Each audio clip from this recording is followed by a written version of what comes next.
तो साहब कहा है हम देखो, अब कहा बच्चों है हम बताओ, कहाँ खाएंगे, कहाँ ले जाएंगे, कहाँ घर को ले जाए, कहाँ बेके हमें थे कछु ना है साहब, पट्टड़ो मैदान। भैया मैं छोड़ूंगा नहीं, परमात्मा का कौन है मिलियो, मैं ढूंढ के और मार दूंगा भाई, क्योंकि मेरी आत्मा तोड़ दी परमात्मा ने। इंद्र देवता से इतने नाराज हैं। हाँ, इंद्र देवता से नाराज है। छोड़ूंगा नहीं आज इंद्र देवता मैं भाई यही तलाश में हूँ। अब मैं कितना है कि बहन कोई बरसा दे चुकी में ही दाने चार हैं कमाल। और दोस्तों मैं लोकपाल फौजदार फिलहाल डीग जिले गांव कठहरा में मौजूद। देखिए पिछले कई दिनों से हो रही बेमौसम बारिश से किसान वैसे ही आहत है। दूसरी तरफ प्रशासन का रवैया इतना उदासीनता भरा हुआ है, भैया पूछो मत। ये वही गांव है जहां कुछ दिनों पहले तहसीलदार मैडम ने विजिट की, तमाम जगह सर्वे किए और यहाँ उस किसी कर्मचारी द्वारा उस किसान को धमकाया गया। हम उसी गांव में पहुंचे हैं देखने कि क्या कुछ हालात हैं। आप देखिए एक बंजर खेत है, पहले इसमें दिखा देते हैं, इधर दिखा दीजिए, क्योंकि यहाँ से गेहूँ उठ गए। आप अंदाज़ा लगाइएगा कि किस तरह से पानी यहाँ भरा हुआ है। तो जहाँ गेहूँ खड़े हैं वहाँ हालत क्या होगी। बड़ा गंभीर विषय है। प्रशासन अपने स्तर पर कोई कार्रवाई नहीं कर रहा है। 2-3 साल से लगातार ऐसा ही मसला चलता चला आ रहा है। अभी तक किसी को मुआवजा नहीं मिला है। कारण क्या है ये तो प्रशासन को ही पता होगा, लेकिन यहाँ की जो वास्तविक स्थिति है उसका किसानों से ही जान लेते हैं। जी साहब, क्या नाम है आपका? संतोष कुमार। बताइए, जो ओलावृष्टि और बेमौसम बारिश हो रही है, कितना कुछ नुकसान हुआ है? सर हमारे यहाँ 80-85% नुकसान है। और उस दिन भी तहसीलदार मैडम आई थी, उनको भी हमने अवगत कराया था। बाकी हमारे गांव में ये स्थिति है कि बगल के गांव में मुआवजा मिल जाता है, कोरेर है, खेड़ा है, कासोट है। हमारे गांव में 2024 का भी मुआवजा अब तक नहीं मिला है, 2025 का भी अभी तक नहीं मिला है और 2026 अब चल रही है।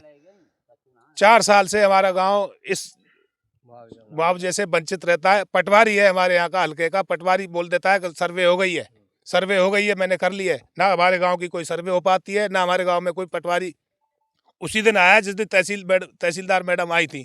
उस दिन के बाद पटवारी भी हमारे गांव में आज तक नहीं आया है। सर्वे के बिना किसान कर ले गया पटवारी? अब ये तो सर पटवारी बताएगा कि घर बैठे सर्वे होती है, जंगल में आके सर्वे होती है या रकबा पे आके सर्वे होती है। पटवारी ने उस दिन के बाद में हमारे गाँव में अभी तक शकल नहीं दिखाई है।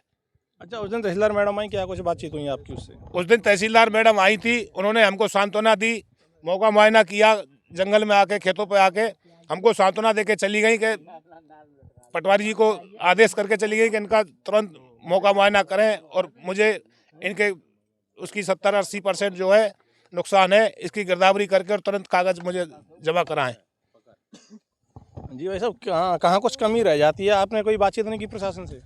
अरे प्रशासन से बातचीत तो कर ली और वो आए भी थे यहाँ टीआर तहसीलदार जी और पटवारी जी बोल रहे थे कि मैंने 80% हमारा कठहरा गांव का वो दे दिया है सर्वे में।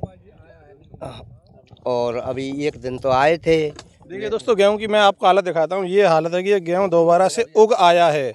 आप सोचिएगा कि किसान के पास क्या बचा है। अगर जो दिख रहे हैं ना, अगर किसान इसे काट करके निकलवाता भी है तो भी इसका कुछ नहीं निकलेगा, मिट्टी ही निकलेगी। अब देख लीजिए, ये हालत है किसान की। लेकिन वो लोग या वो प्रशासनिक अधिकारी जो आराम से एसीओ में घूम रहे हैं, वो इसी किसानों की वजह से घूम रहे हैं, क्योंकि ये तमाम तरह के टैक्स देते हैं आपके लिए।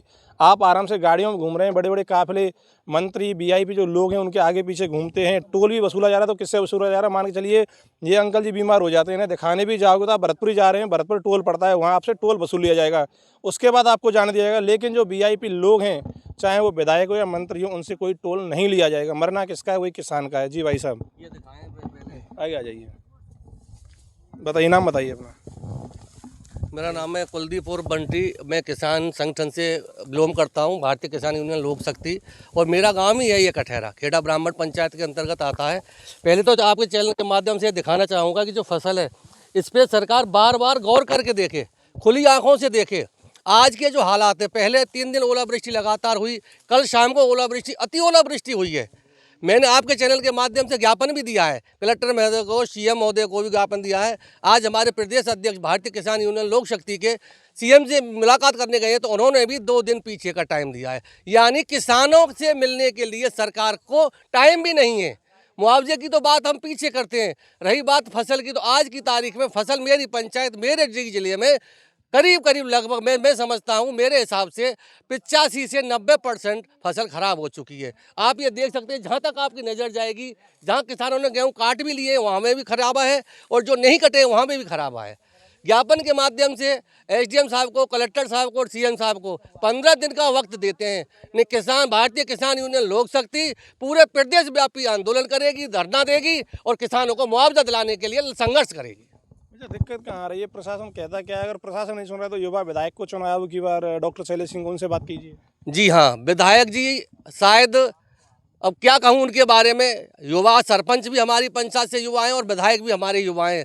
विधायक जी को तो शायद ये भी नहीं पता होगा कि कठहरा गांव कहीं मेरी कॉन्स्टिट्यूंसी में आता है। अगर पता भी है तो शायद वो इस गांव की तरफ करवट करके नहीं भी देखेंगे।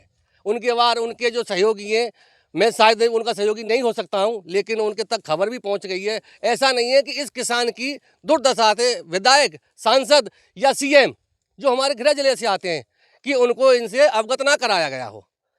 तो आपके चैनल के माध्यम से फिर दोबारा दोहराना चाहूँगा कि सीएम साहब, विधायक जी, अगर आपके चैनल के दाम सुन सकते हैं तो उन किसानों को उचित सर्वे कराकर अधिक से अधिक मुआवजा दिलाने की कष्ट करें। देखिए, किसानों के पास कोई आजीविका का साधन नहीं होता है, बस एक फसल पर ही वो निर्भर रहता है तमाम तरह के।